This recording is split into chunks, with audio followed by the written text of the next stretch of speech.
Folks, shade of lie here. On my way to the doctor's. Oh, it's been a long ass day. Started work at 4. I had to get up for work at 4:30, but really I've been up since like 2:30, 3:30. Pretty much soaked my fucking bed in sweat once again. And yeah, anybody wants to be a smart Anybody wants to be a smart ass? No, it was sweat because it was all like through my pillow and stuff, soaked pillow. Unless I have a magical piss spray and you're spraying upwards. But I find that hard to believe when I'm wearing boxers in bed. Anyways, just want to quickly talk about the winter tires. They're Rikens. I know it's not nowhere near top of line brand, but they're not a generic brand either. They're about mid-pack as far as tires go. Anyhow, there hasn't been any snow, but it's raining as hell, and it's cold.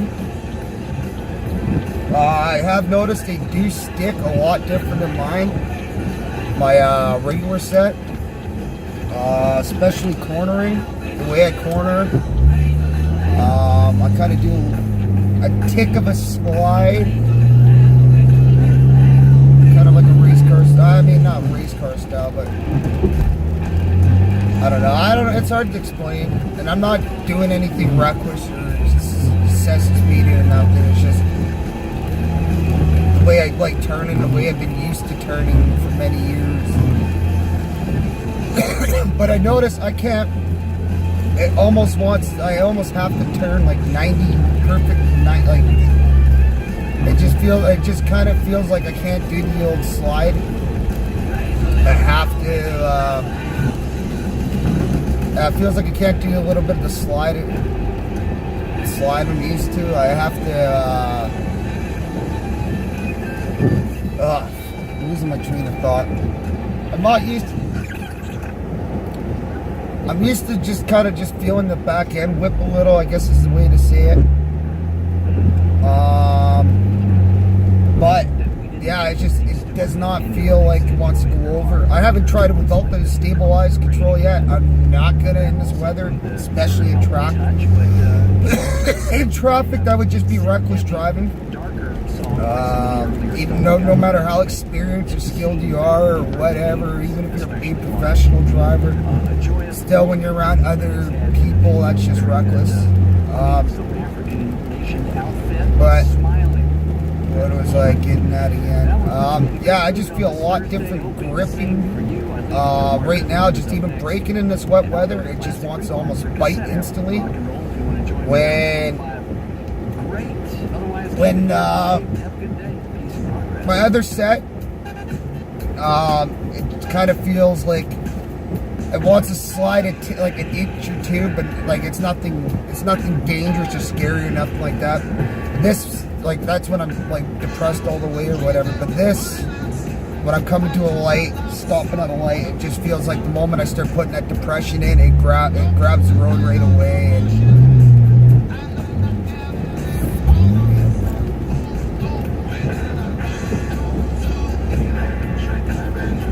anyhow, the reason why I gestured, because this guy fucking hangs his fucking nose about 3 feet, and I have to kind of like maneuver around.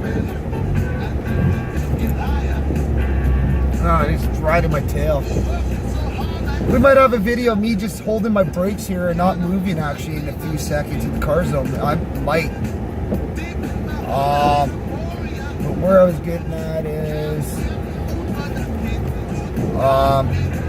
yeah. So I just noticed this braking difference right now, especially in the wet.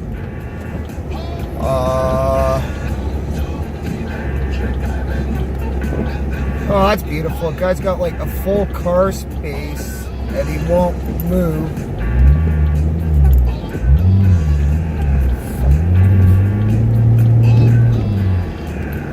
Anyhow, this is why I get sick of living in Richmond. People here, doesn't matter if you're Chinese or white, people here are the worst fucking drivers, or sorry, Big Mike Pardonsky. Worst drivers ever. I know a lot of people publicly to boot will blame it solely on the Chinese drivers. Yes, I know a lot of them are horrible, especially when you watch the videos of the homelands of their driving. But it just seems like it's the nature of the beast of this place. A lot of the white people I see driving are horrible themselves. Especially females, no offense, but a lot of them do not know how to stay in their lanes properly. A lot of them like to cut people off with not a proper distance.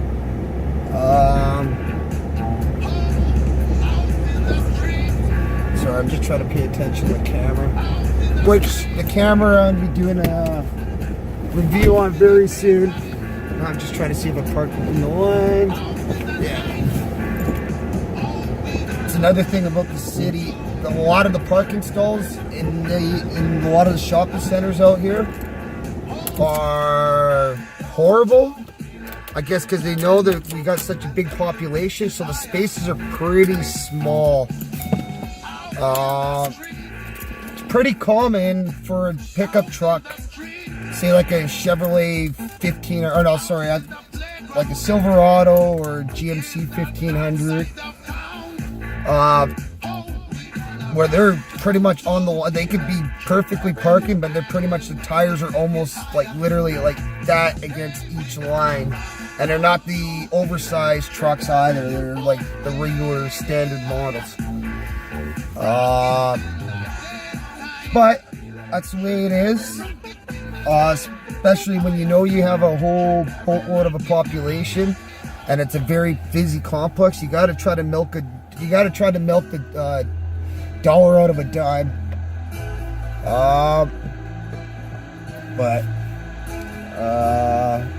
Shit. What the hell is now? Okay, as far as the tires, yes. I'm not gonna sit there and go give Riken a big boost or anything like that. I don't know their product. Again, I'm not even in the snow yet. This is just cold, sloppy, hard rain, but so far so good. But it just kind of leads me to believe, yeah, when it comes to winter time and it starts cooling off, yeah, maybe it's best, especially if you live in a heavy rain snow area. Probably good to get the winter tires. Especially when you're driving a rear-wheel drive car. See, I used to drive like I said to you guys in previous videos, I used to drive the Monte Carlo, had bigger tires on there, front-wheel drive. It wasn't as bad. And I was driving it on terrible -21s. But, oh, I did not want to hear that song. But as far as having this rear-wheel drive where the ass wants to slide on or slip out, it's probably one of the smarter moves I've done as far as vehicles go. Yeah, and actually that point right there, driving this compared to the Monte Carlo straights, yeah, there are a lot of characteristics same. But night and day difference between when you're hitting a corner high speed with a front wheel drive or hitting one in a rear wheel drive, or if you're at a standing turn, taking a turn, you give it a little bit of juice. Way different ways those vehicles want to kick out to make the turn, to negotiate the turn. So yeah. But I guess that's the thing too. I don't really know. I haven't really driven. Well, no, I did drive a day at work. Nah, it wasn't enough though. I did drive one day with the regular tires I have on this car. But I can't say it's a fair assumption right now. But I'm guessing, I really am confident that it was the smart move.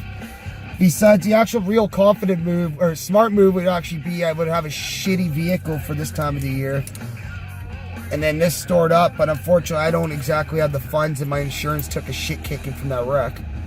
So, gotta milk a dime out of a dollar, as I said earlier. I'm really not looking forward to this doctor's appointment because, yeah, my appointment's about 3:10, but chances are I'll be waiting there until about 4:10 in the waiting room, and then I'll get in for 15, or not even 5 minutes of horse crap.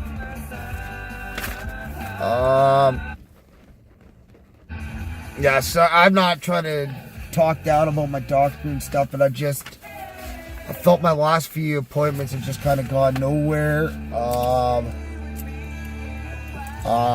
Especially as far as this quitting smoking shit given. Probably thinking that's got a lot of relation to why I'm sleeping in cold sweats in wintertime when I'm not even warm as hell in my freaking room. Yeah. I know a lot of doctors will try to deny the pills because, you know what, a lot of them are business. As one of my friends said, I don't want to say his name and get him in trouble, but doctors made sure everybody was cured and healed and not sick. They wouldn't be in business. Not saying all doctors are that evil, but I mean, there's quite a few of them that are. Especially when you find out all these reports, and it's not these random news sites. These are coming from like National Post and stuff for that, where it shows that 10 Canadian pharmaceuticals were handing out gifts and gifts and all that to different doctors' offices that happen to prescribe certain amounts and whatever of certain items. Because it also makes me wonder when I hear people that go to the same doctor have different symptoms, but they're all given the same antipsychotic drug. Some of them don't even need these antipsychotic drugs or not antipsychotics, antidepressant drugs. When some of these people really don't even actually need them. So it's a scary, sick world we live in as far as some of these doctors go. Especially there's that story, that guy in doctor in Michigan that freaking doctored up fake documents to have people get chemo that didn't need to get chemo, risking these people's lives and health just so he can make a buck. He scammed like $21 million or something like that doing these kind of scams. Like, and not even a scam. You're putting someone's human life at risk. They probably did kill people doing what he did. Especially when he's giving people that don't need chemo treatments. Our doctoring system's a little bit different in Canada, but it's still pretty bad. Especially that's why now, most of the major cities now, it's good luck finding a family doctor like you would have 10, 15 years ago, a general practitioner. It's all where the money lies. Walk-in clinics is where a lot of these places, all they are now, especially city of Richmond. It's all walk-in clinics now. Good luck trying to find a legitimate family doctor that's not attached to a walk-in clinic. It's just the way it is. It is what it is. Especially the way this monopoly system works, this so-called free healthcare. It's not exactly always free in the long run. And actually, you know what? We're paying, in BC we pay like a medical service premium. I think we're paying like, depending on your income level, yada yada yada, but yeah, I think I was paying like 100 every 2-3 months, and that's like 6-7 years ago. And when I was making half of what I'm making now, my company pays for that stuff now. It's all in their hands, so I don't even know what the MSP premiums are for me. So I guess I won't find that out until I leave this job, whenever that may be, or retire there. Anyhow, my appointment's in 10 minutes. Even though I doubt I'm going to be there in 10 minutes, or get in right when I show up. I like to just hope for the best. Maybe there isn't a bunch of walk-in patients today that screwed up the whole booking. I don't know. Anyhow, folks, that's all I got for you guys today. Yeah. Get winter tires if you live somewhere that gets bad winters. And always drive a General Motors branded vehicle. Peace.